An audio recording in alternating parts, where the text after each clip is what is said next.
Yeah, so David Archuleta tried to sing his way into the finals last night. The judges actually said that he's probably in. He made it to the top two, yeah. But joining us on the phone this morning is Dean Kalin, David's voice coach. And Dean, I saw you sitting in the audience last night at American Idol. Yeah, I was there last night. It was fun to be here in the auditorium. Does it make a difference hearing David perform that way live? It wasn't quite as thrilling in the stadium as it is on TV. I think TV makes everything sound much more impressive somehow. Interesting. Really? Yeah. We thought the opposite. What did you think about his vocal for And So It Goes? I think it was good enough so that he's not going to have to go. But it was great. I thought he sang it beautifully. The thing that was interesting to me, though, was the positioning of everything. That was his best song, and they had him sing it first.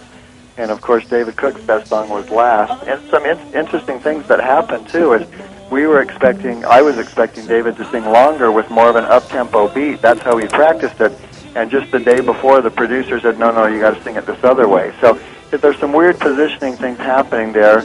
And like David Cook, the song that he sang that was his best song at the very end, they put a chorus at the very end. That was a song that David got approved for him for 2 weeks. David Archuleta was going to sing that song.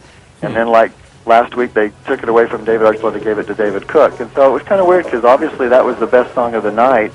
And, David gets longer. This guy gets that wonderful song. And it was just some weird positioning. David also told me that Saisha wanted to use strings, and they told her that they couldn't, but David Cook got to use strings. So there's some weird games being played down on American Idol. Behind the scenes. Okay, speaking of weird positioning, obviously we saw David's father sitting out in the audience now, not allowed backstage. Did that affect David's performance at all?